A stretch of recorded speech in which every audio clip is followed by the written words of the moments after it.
सुब्हानल्लज़ी अस्रा बिअब्दिही लैलन मिनल मस्जिदिल हराम इलल मस्जिदिल अक़सा अल्लज़ी बारकना हौलहू लिनुरियहू मिन आयातिना इन्नहू हुवस समीउल बसीर।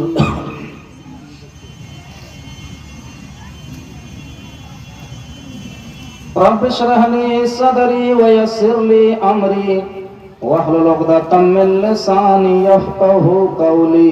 अल्लाहुम्मा रब्बि ज़िदनी इल्मा। आमीन।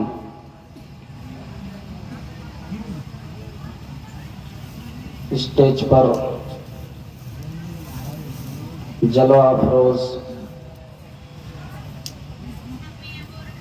इंतहाई मुअज़्ज़ज़ उलमाए किराम,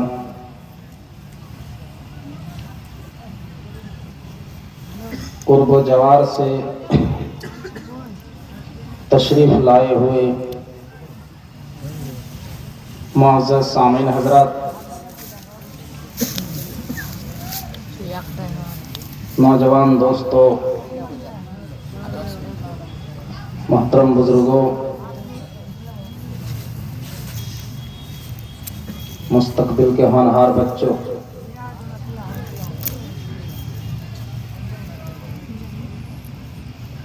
सबसे पहले तारीफ और तौसीफ उस अल्लाह रब्बुल आलमीन के लिए लायक व ज़ेबा है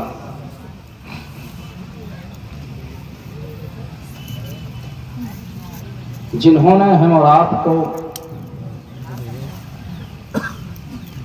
इस दुनिया के अंदर पैदा किया और पैदा करने के बाद उसने यूं ही बेकार नहीं छोड़ा, बल्कि हमारी रहनुमाई के लिए उसने इस दुनिया के अंदर बेशुमार नबियों और रसूलों को भेजा, जिसकी आखिरी कड़ी ख़त्म हो जाती है आपके ज़ाते गिरामी जनाब मोहम्मद रसूलुल्लाह सल्लल्लाहु अलैहि वसल्लम के ऊपर। हम अल्लाह से दुआ करते हैं कि बार अल्लाह क़यामत के सुबह तक बेशुमार दरूद और सलाम के फूल निछावर हों तमाम नबियों और रसूलों पर, बिलखुसूस हमारे आखिरी नबी ताजदार मदनी इमामुल अंबिया रहमतुल लिल आलमीन आमिना के लाल जनाब मोहम्मद रसूलुल्लाह सल्लल्लाहु अलैहि वसल्लम के ऊपर अल्लाहुम्मा सल्लि व सल्लिम मुबारक अलैहि।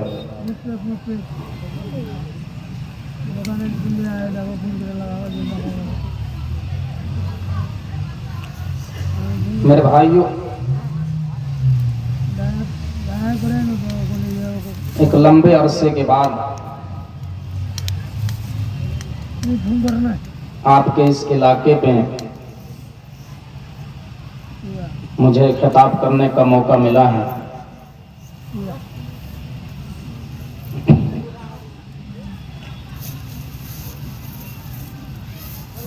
हम अल्लाह से दुआ करते हैं कि अल्लाह जिन लोगों ने इस जलसे में अपना तन मन धन लगा करके इस जलसे को रचाया,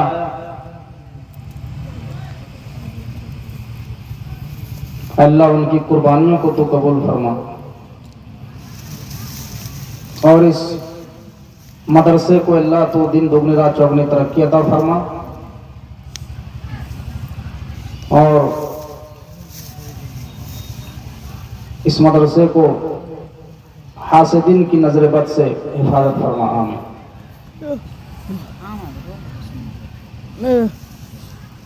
मेरे भाइयों,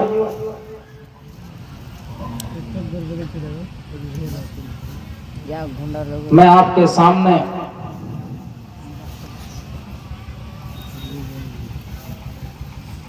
जिस मौजू के बारे में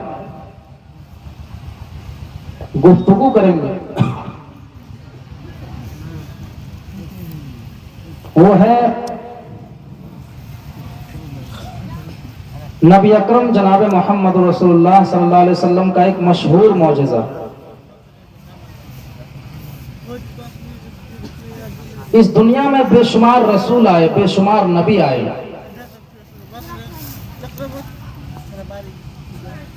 और अल्लाह ने मुख्तलिफ नबियों को अलग अलग खुसूसियात दी, अलग अलग मौजज़ात अता किए।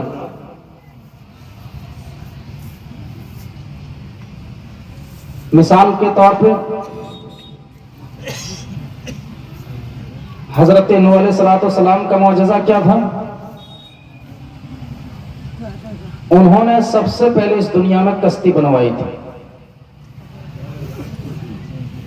सबसे पहले कश्ती इस दुनिया में हजरत नूह अलैहिस्सलाम ने बनाई।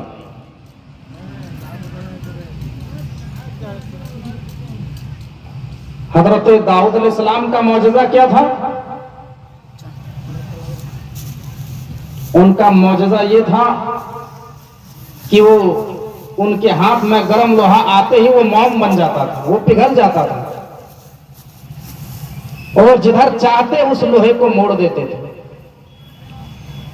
ये मौजज़ा सिर्फ और सिर्फ हजरत दाऊद अलैहिस्सलाम को मिला। हजरत सुलेमान अलैहिस्सलाम का मौजज़ा क्या था?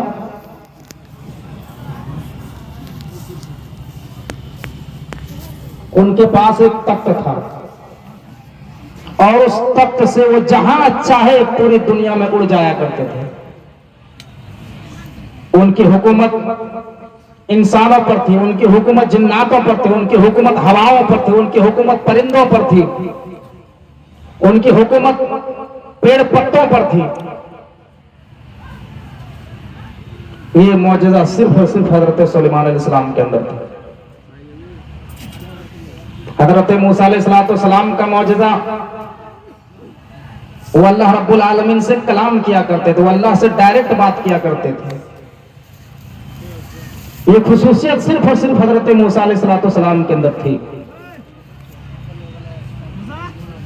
हजरत ईसा का मौजज़ा क्या था? हजरत ईसा अलैहिस्सलाम अल्लाह के हुक्म से मुर्दे को जिंदा कर देते थे। आदमी मर गया है, लेकिन अल्लाह के हुक्म से हजरत ईसा अलैहिस्सलाम मरे हुए इंसान को जिंदा कर देते थे। तो अल्लाह ने नबियों को मौजज़ात दिए हैं, कमालात दिए हैं, खुसूसियात दी है।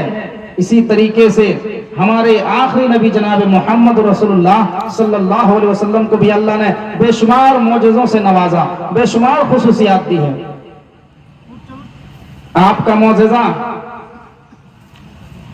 उंगली के इशारे से चांद के 2 टुकड़े कर देना। आपका मौजज़ा एक गिलास दूध बिस्मिल्लाह कह के पिलाए तो 116 सहाबाए कराम ने पिया। आपका मौजज़ा एक बकरी के अंदर कई सौ सहाबाए कराम खाना खा लेते थे। उन्हीं मौजज़ों में से एक अहम और बड़ा मौजज़ा जो अल्लाह ने किसी नबी को अता नहीं किया, वो है इसरा और मेराज। कि अल्लाह के नबी सल्लल्लाहु अलैहि वसल्लम को अल्लाह की तरफ से एक मौजज़ा मिला कि अल्लाह के नबी ने एक ही रात में मक्का से फलस्तीन, मस्जिद अक्सा और मस्जिद अक्सा से 7वें आसमान का सफर किया, और 7वें आसमान फिर जन्नत और जहन्नम का मुआयना करके फिर उसी रात दुनिया के अंदर लौट आए। ये मौजज़ा सिर्फ अल्लाह ने अल्लाह के नबी को अता किया, और आज इसी के बारे में हम चर्चा करेंगे इंशाअल्लाह।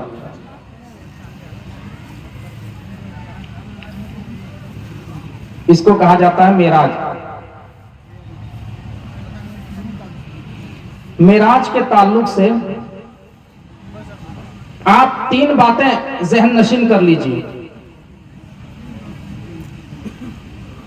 अगर 3 बातें आप ज़हन में बैठा लिए तो आगे तकरीर समझने में बहुत आसानी होगी।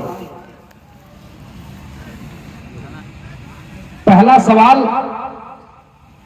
कि मेराज कब हुई। दूसरा सवाल, मेराज क्यों हुई। और तीसरा सवाल, मेराज कैसे हुई। कब हुई, क्यों हुई और कैसे हुई। तो मेराज कब हुई, इसमें उलमा के मुहद्दिसीन के अलग अलग अक़वाल हैं। इसमें उलमा के दरमियान बहुत बड़ा इख्तिलाफ है। इमाम तबरी रहमतुल्लाह अलैह लिखते हैं कि आपको जब नबी बनाया गया उसी साल आपको मेराज हुई, यानी कि एक नबूवत में।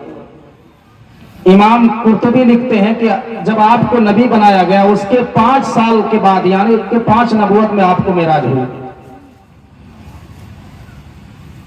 अल्लामा सुलेमान सलमान मंसूरपुरी लिखते हैं कि जब आपको नबी बनाया गया उसके 10 साल बाद, यानी कि 10 नबूवत में आपको मेराज हुई।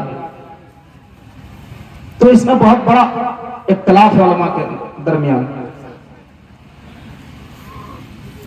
इसमें कोई साल और महीना क्लियर नहीं है, लेकिन आज लोगों ने महीना भी बना के रख दिया, तारीख भी फिक्स कर दी कि अल्लाह के नबी को 27 रजब में मेराज हुई। मेरे भाइयों, इसमें उलमा के दरमियान बहुत बड़ा इख्तिलाफ है। साल डिसाइड नहीं कर पाया यहाँ साल, यहाँ लोगों ने तारीख भी बना दी, महीना भी बना के रख दिया। दूसरा सवाल, मेराज क्यों हुई। तो इसके 2 जवाब है। अल्लाह तबारक व तआला एक जवाब देता है, हाँ लहू लिनूरियहु मिन आयातिना। एक जवाब तो ये कि अल्लाह ताला अपने नबी को कुछ निशानियां दिखाए, जन्नत दिखाए, जहन्नम दिखाए, 7वें आसमान दिखाए। और दूसरा जवाब, इससे पहले जितने भी नबी आए हर नबी के ही यही दावत थी कि लोगों नेक अमल करो जन्नत मिलेगी, बुरा अमल करोगे तो जहन्नम मिलेगी।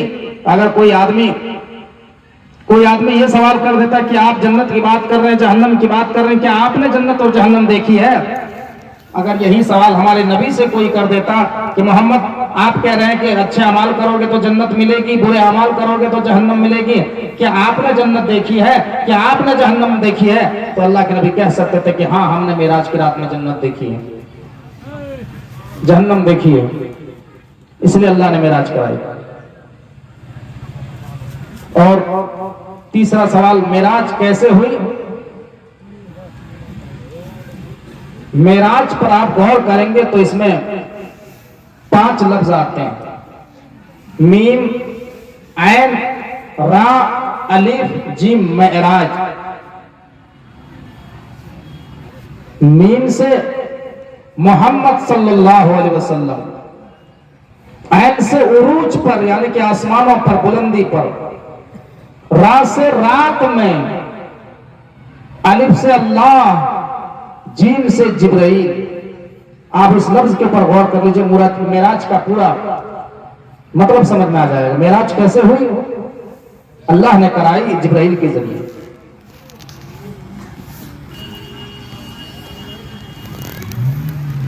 अल्लाह रब्बुल आलमीन कहता है,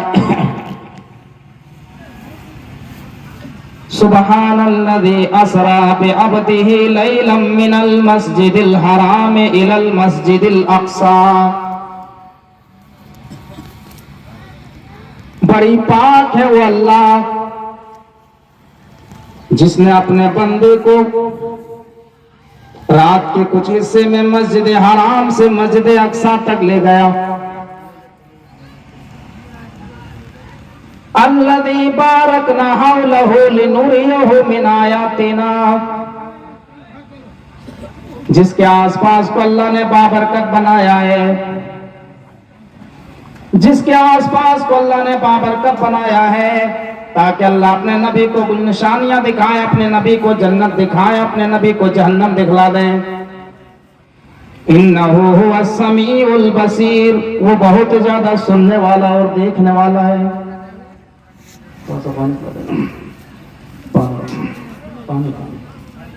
मेरे भाइयों, आइए मैं आपके सामने मेराज का वाकया बयान करूं।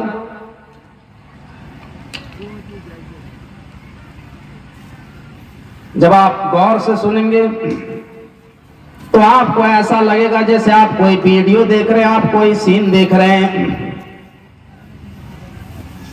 आप गौर से सुनिए अल्लाह के नबी जनाब मोहम्मद रसूलुल्लाह सल्लल्लाहु अलैहि वसल्लम को किस तरीके से मेराज हुई। मुस्लिम और बुखारी की रिवायत है, अल्लाह के नबी फरमाते हैं कि मैं मक्के के अंदर था, मैं अपने घर में सोया हुआ था, मैं अपने घर में लेटा हुआ था। और एक रिवायत में आता है कि मैं उम्मे हानी के घर में आराम कर रहा था। रात में मैं लेटा हुआ था, सोया हुआ था, अपने घर में आराम कर रहा था। मेरे पास दो फरिश्ते आते हैं और वो मुझे बेदार करते हैं, आए अल्लाह के नबी उठ जाइए, आए अल्लाह के नबी नींद से बेदार हो जाइए, आपको सोने की जरूरत नहीं है, अल्लाह ने आपको दावत में बुलाया है, अल्लाह ने आपको इनवाइट किया है। अल्लाह के नबी फरमाते हैं वो दो फरिश्ते मुझे बेदार किए और इन दोनों फरिश्तों ने मुझे पकड़ करके खाने काबा के पास ले आए। खाने काबा जहाँ मकाम हतीम है, मकाम हतीम के पास ले आए। अल्लाह के नबी फरमाते हैं मैंने मकाम हतीम में थोड़ी देर आराम किया और फिर थोड़ी देर आराम करने के बाद अल्लाह के नबी फरमाते हैं कि उन फरिश्तों ने मेरे सीने को चाक कर दिया, मेरे सीने को चीर दिया। अल्लाह के नबी फरमाते हैं मेरे सीने को चीरने के बाद मेरे दिल को निकाला, फिर आसमान से एक सोने का प्लेट लाया गया और उस प्लेट के ऊपर रख दिया। है ना मेरे भाइयों, बड़ा ताज्जुब का वाकया है। इसलिए कुरान कहता है सुबहान अल्लज़ी असरा।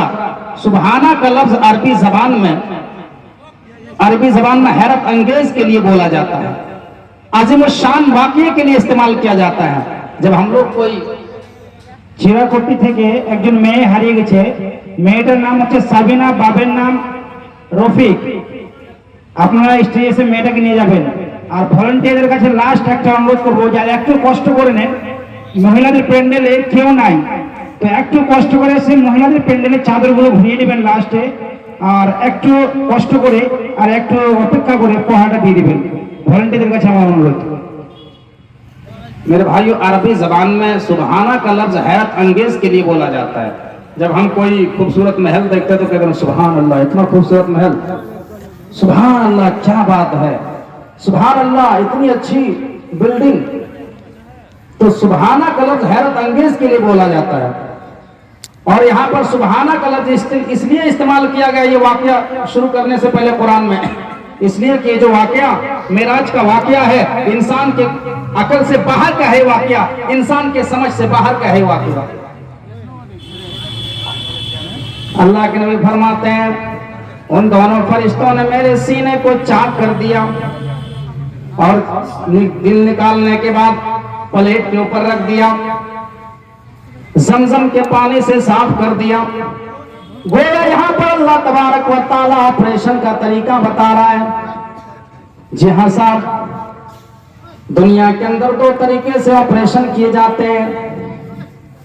पहला तरीका ये, जब किसी को ऑपरेशन किया जाता है उसको इंजेक्शन लगा करके गाफिल कर दिया जाता है, उसको बेहोश कर दिया जाता है, गाफिल कर दिया जाता है, फिर उसका ऑपरेशन किया जाता है। और दूसरा तरीका जो लेटेस्ट है वो तरीका क्या है, जिसका ऑपरेशन करना है उसको बेहोश न करो, जिस जगह को ऑपरेशन करना है वहां पे ऐसा इंजेक्शन लगाओ कि वो जगह ही साइलेंट हो जाए, वो जगह ही सुन हो जाए, फिर उसका ऑपरेशन किया जाता है।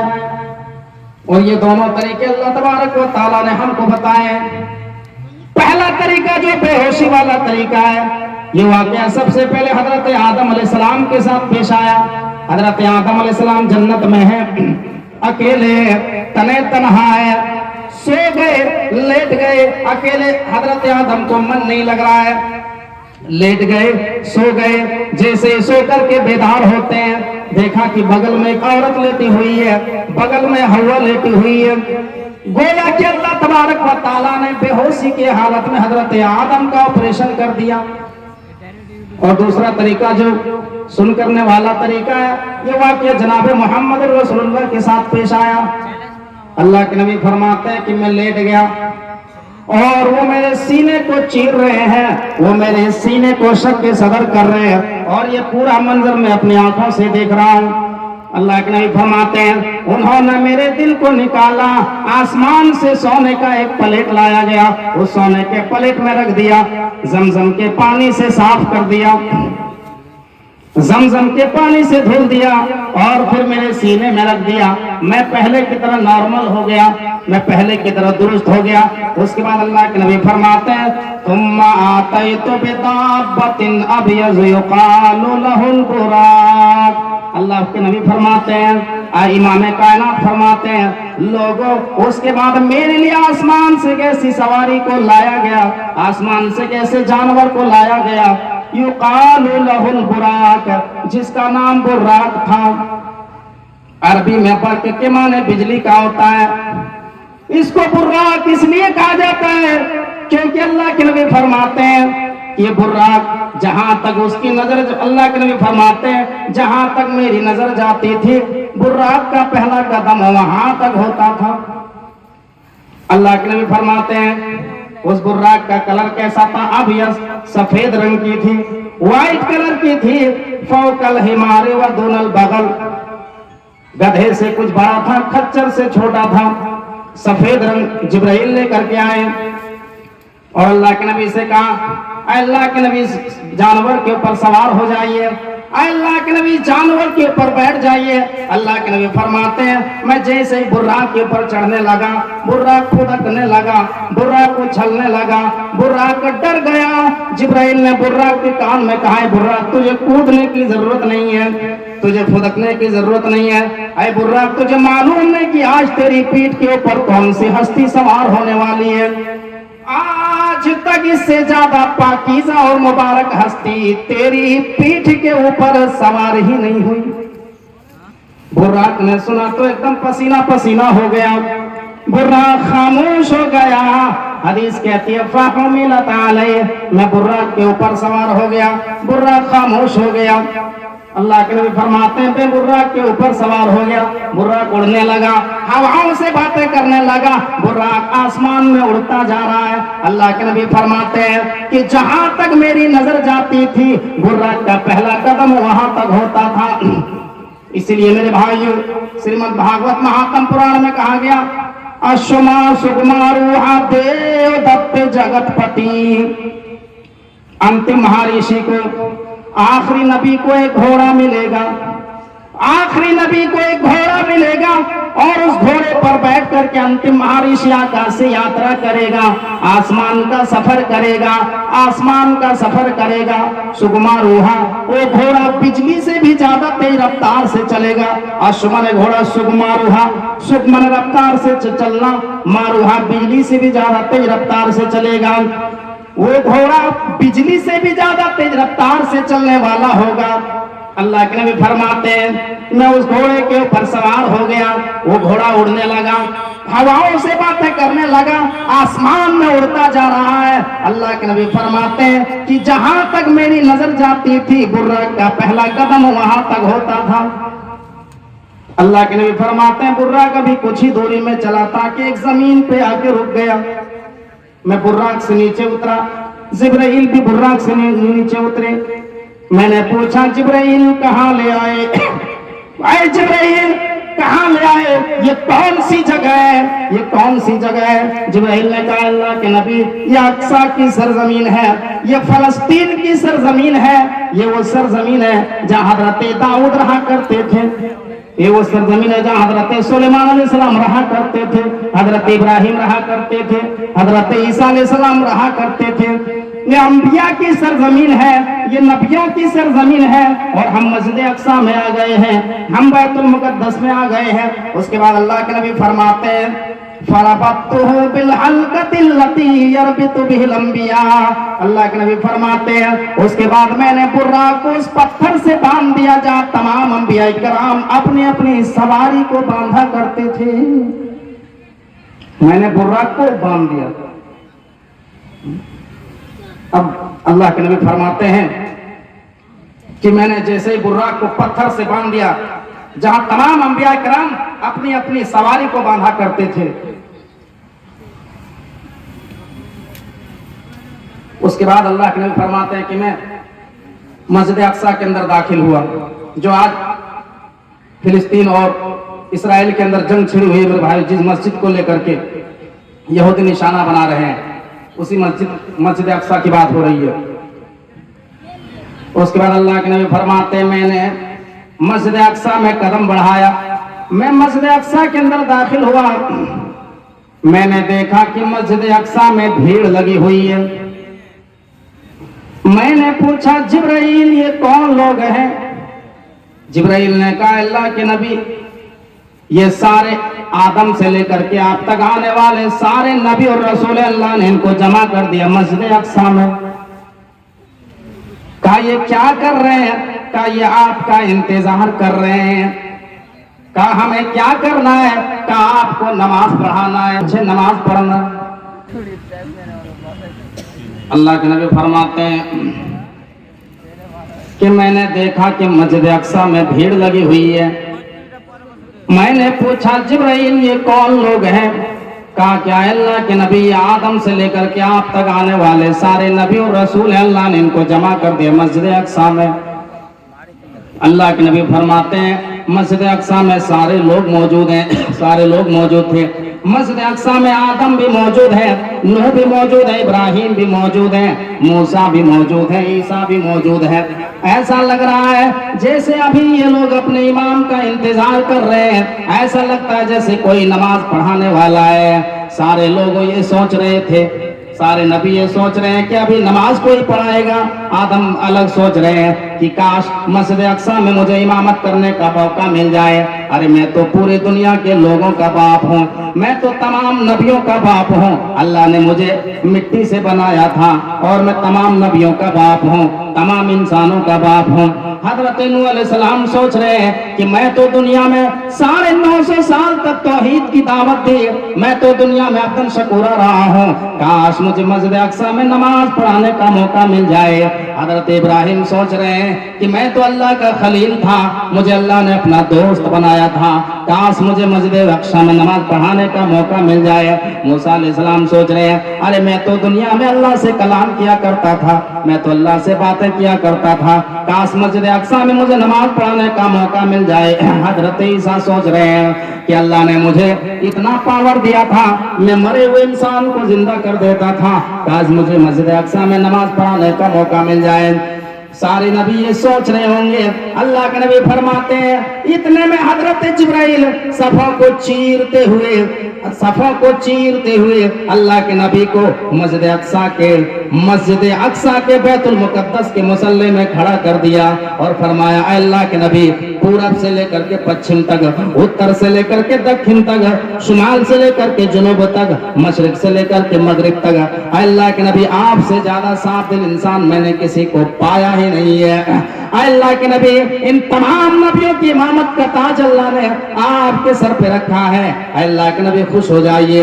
अल्लाह के नबी फरमाते हैं कि मैंने मस्जिद अक्सा में तमाम नबियों को नमाज पढ़ाई है। मेरे पीछे आदम ने नमाज पढ़ी, मेरे पीछे नूह ने नमाज पढ़ी, मेरे पीछे इब्राहिम ने नमाज पढ़ी।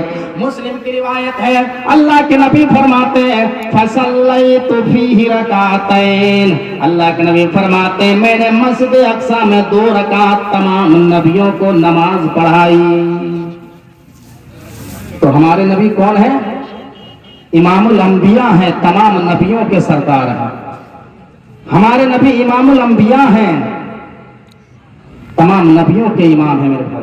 और एक बात बताऊं, जो इमामुल अंबिया होगा वही तो इमाम आजम होगा, जो इमामुल अंबिया होगा वही तो इमाम आजम होगा। आज लोग कहते हैं हमारे इमाम आजम, तुम्हारे इमाम आजम कौन सा इमाम? इमाम आजम अगर कोई है तो वो सिर्फ और सिर्फ जनाब मोहम्मद रसूलुल्लाह सल्लल्लाहु अलैहि वसल्लम है मेरे भाई। आज MBBS डॉक्टर मौजूद हैं लेकिन लोग झोला छाप के पीछे घूम रहे हैं। ये झोला छाप की डिग्रियां जिसको हम और आपने दी है और हम जिसको इमाम मान रहे हैं, उसको इमाम की डिग्री किसी इंसान ने नहीं बल्कि अल्लाह रब्बुल आलमीन ने दी है मेरे भाई। इमाम आजम अगर कोई है तो वो सिर्फ और सिर्फ जनाब मोहम्मद रसूलुल्लाह सल्लल्लाहु अलैहि वसल्लम। तो यहां पर 2 बातें मालूम हुई। पहली बात कि तो हमारे नबी का मकाम और मर्तबा बहुत ऊंचा है, तमाम नबियों से अफजल है, तमाम इंसानों में अफजल है। ये पहली बात मालूम हुई। दूसरी बात मस्जिद अक्सा की फजीलत साबित हुई कि मस्जिद अक्सा में अल्लाह तबारक व तआला ने तमाम नबियों की इमामत करवाई और मस्जिद अक्सा तमाम नबियों का किबला रहा है, तमाम नबियों का किबला। खुद हमारे नबी जनाब मोहम्मद रसूलुल्लाह सल्लल्लाहु अलैहि वसल्लम ने 16 महीने तक बैतुल मुकद्दस की तरफ चेहरा करके, मस्जिद अक्सा की तरफ चेहरा करके नमाज पढ़ी है। फिर जब अल्लाह के नबी ने ख्वाहिश की, तमन्ना किया कि खाने काबा किबला हो जाए, तो खाने काबा को अल्लाह तबारक व तआला ने किबला बना दिया। उससे पहले 16 महीने तक अल्लाह के नबी ने मस्जिद अक्सा की तरफ चेहरा करके नमाज पढ़ी है। और दुनिया के अंदर 3 मस्जिदें ऐसी हैं जिसकी तरफ रहला करना, जिसकी तरफ सवाब की नियत से सफर करना, जिसकी तरफ सवाब की नियत से सफर करके किराया खर्च करके जाना, उसकी बहुत बड़ी फजीलत है। अल्लाह के नबी फरमाते हैं, ला तुशद्दुर रिहालु इल्ला इला सलासति मसाजिद, अल मस्जिदिल हराम वल मस्जिदिल अक्सा व मस्जिद हाजा। 3 मस्जिदें ऐसी हैं जिसकी तरफ रहला करना, जिसकी तरफ सवाब की नियत से बाकायदा सफर करके जाना जायज है और उसकी बहुत बड़ी फजीलत है मेरे भाई। वो कौन सी 3 मस्जिदें हैं? अल्लाह के नबी फरमाते हैं, अल मस्जिदिल हराम, पहली मस्जिद मस्जिद हराम, जिसको खाने काबा कहा जाता है, जहां पूरी दुनिया के लोग जाते हैं हज करने, तवाफ करते हैं, ये पहली मस्जिद। और दूसरी मस्जिद वल मस्जिदिल अक्सा, फलस्तीन में जो मस्जिद अक्सा है वहां पर। और तीसरी मस्जिद मस्जिद नबवी जो मदीना के अंदर है। मस्जिद हराम में जिसने 1 रकात नमाज पढ़ी उसको 1 लाख के बराबर सवाब मिलता है, और जिसने मस्जिद नबवी में नमाज पढ़ी उसको 1000 रकात के बराबर सवाब मिलता है, और जिसने मस्जिद अक्सा के अंदर नमाज पढ़ी उसको 500 रकात के बराबर सवाब मिलता है मेरे भाई।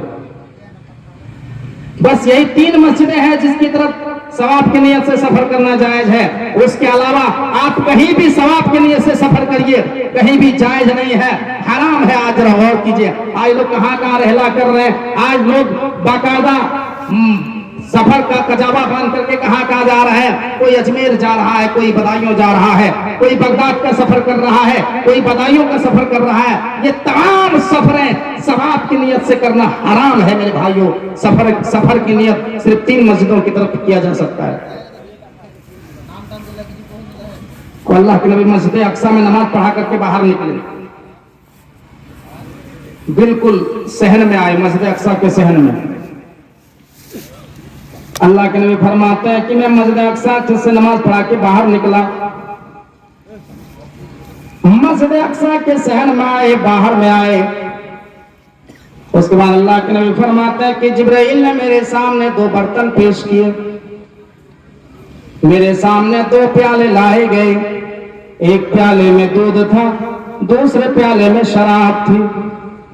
मुस्लिम की रिवायत है, तुम खरजतु फजानी जिब्रील अलैहिस्सलाम बिनाइन मिन खमरिन व इनाइन मिन लबन फख्तरतुल लबना फकाल जिब्रील इख्तरतल फितरा। अल्लाह के नबी फरमाते हैं कि मेरे सामने 2 प्याले लाए गए, एक प्याले में दूध था, दूसरे प्याले में शराब। जिब्रील ने कहा, ऐ मेरे नबी, आप इन दोनों में से जो बेहतर समझ लेते हैं पी लीजिए। अल्लाह के नबी फरमाते हैं कि मैंने दूध का प्याला उठा लिया और दूध पी लिया। जिब्राइल ने कहा, इख्तरतल फितरा, ऐ नबी आपने फितरत को पसंद किया है, आपने फितरत को पसंद किया है।